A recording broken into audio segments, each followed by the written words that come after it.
The Will to Be Well. By Charles Brodie Patterson. Chapter 7. Hearing and Doing. Our thoughts are the text, our lives preach the sermon. Let what is natural in you raise itself to the level of the spiritual, and let the spiritual become once more natural. Thus will your development be harmonious, and the peace of heaven will shine upon your brow, always on condition that your peace is made, and that you have climbed your Calvary. Amiel's Journal. Our own spirit is the vestibule which we must enter, as threshold to the temple of the eternal, and wherein alone we can catch any whisper from the Holy of Holies. James Martineau. Some college professors admitted to me some time ago that the world is turning more and more toward the search after health along mental or psychical lines, conceding that the more advanced students believe not only that health is obtainable through mental effort alone, but that the time is near when great numbers of people will so seek thus to regulate their lives that human life shall be greatly prolonged. It is true beyond doubt that scientific minds are investigating this subject today as never before. Medical men may strive to sidetrack the issue by appealing to hypnotism or some other agency, but they are not succeeding to any marked degree. The doctors make strenuous efforts to procure legislation prohibiting the practice of mental and Christian science, ostensibly because these schools are inimical to the public welfare, but really because they tend to reduce medical incomes. Yet intelligent physicians everywhere are dispensing more and more with the use of drugs, and are confining themselves to the giving of advice as to diet and the making of hygienic suggestions. My object in referring to this is to show that progress in the spiritual and psychic realms is undoubtedly being made, yet a still more encouraging fact is that very many people who formerly took regular mental treatment are now beginning to rely largely on their own efforts to keep well. This is as it should be, because we have a right to regulate our own health. We all have the power, but unfortunately we do not always use it intelligently. In order to control and direct the power of life, we must focus our attention upon it in the natural way, and not imagine that, if ill, 5 or 10 minutes effort will make us well and strong. The age of miracles has not yet arrived. Let us see how intelligence may be brought to bear on the different phases of this subject. In the first place, let us consider the morbid, or diseased, side of human life, in order to discover how we get into wrong conditions, because if we know this we may also learn how to get out of them, by retracing our steps. The best scientists in the world today no longer regard the brain as the generator of thought, but rather as an instrument through which thought acts. They recognize that thought is independent of the brain, though it acts upon it. The entire physical body is only one of our possessions, and is not by any means our greatest possession. We have the right to do with it as we will, so long as our authority is exercised in accord with law, that is, so long as the will is used to produce a harmonious effect upon the body, because if used otherwise the will is bound more or less to injure this house we live in. A great many people suppose they are thinking when they are really doing nothing of the kind, but are using their brains to such a degree that an undue amount of blood is drawn to the head, where, becoming congested, it accelerates the vibrations of the upper portion of the body till the head is very hot and the feet are very cold.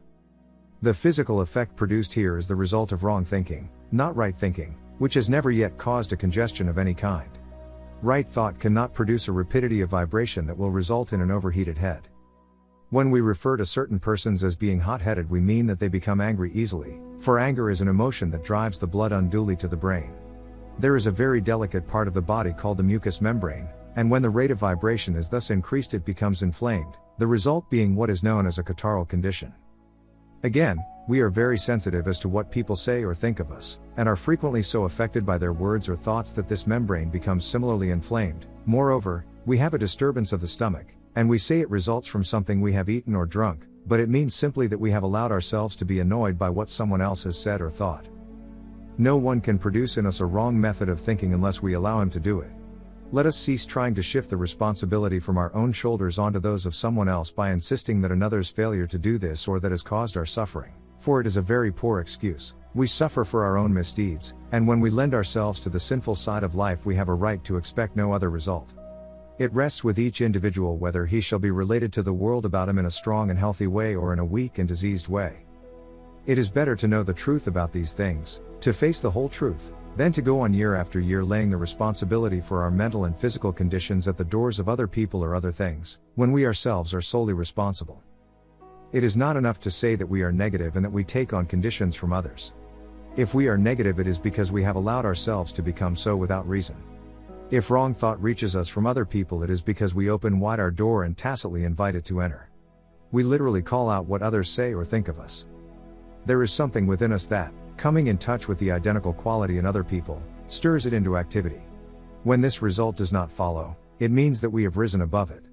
If it seems to come and has no effect upon us, we have proof that we are not one with it, that is, that we have no fondness for it. We do not like to have unkind things said of us by others, yet if we ourselves say unkind things we become one with that habit of thought and thus call forth just such remarks, which adversely affect us mentally and therefore physically. We become one with whatever we love. We become intimately related also to those about whom we say unkind things, to the unkind thought of the world, the converse of this proposition being equally true.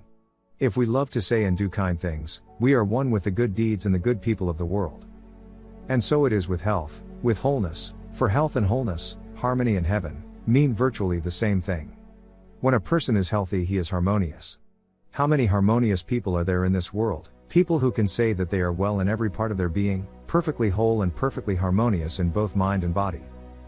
This is a question that I feel we all should ask ourselves. If we are not in full enjoyment of this state, it is time for us to begin to think about heaven right here and now, about health and harmony at the present time. What is the use in dragging out a miserable existence? If we are not harmonious in our own minds, and if our bodies are ill, where shall we find the happiness of life? We create our own heaven and are the authors of our own health. The power is God-given.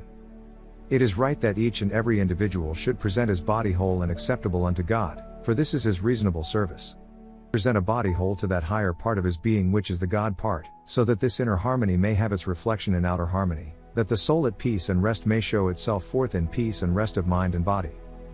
If we are not doing this we are not living up to our highest knowledge of life. It is done by creating the desire first in mind, every wholesome thought leading to a mental condition in which we love to talk about health and strength and harmony and preference to sickness and disease and other disagreeable things. Thus do we become one with the healthy-minded, who show forth health in their bodies, but it must be accomplished by each individual for himself. No mental healer is able to do more than to help his patient on to the true path, whereon he must walk unaided. Very often I have met people who had taken mental treatment and who for years had made splendid progress, yet a time came when the treatment seemed to have no beneficial effect. Why was this? The reason is plain. When a person comes to take treatment, new desires and new impulses fill his mind and soul, but he does not always act upon them. Some, sooner or later, actually die to all knowledge of them. All mental and spiritual treatment has for its object the helping of people to help themselves, and if they refuse they must take the responsibility for whatever trouble may ensue. For whosoever hath, said Jesus, to him shall be given, but whosoever hath not, from him shall be taken away even that he hath. If we have desire for a better and a stronger life, but make no effort to manifest or realize it, even that which we have shall be taken away. Hence do we find some who no longer derive benefit from treatment. The regaining of their health must come through knowledge of those obligations which they themselves assumed in the past. There are people who go about with weak and diseased bodies, finding fault with everything and everybody with whom they come in contact. There is no new thought about this course of procedure, it is the very oldest kind of thought.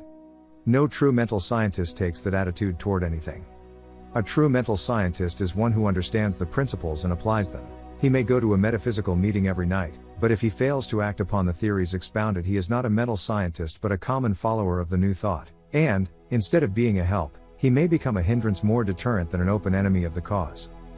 If we desire to be one with the new thought we must accomplish this through our love for its teachings.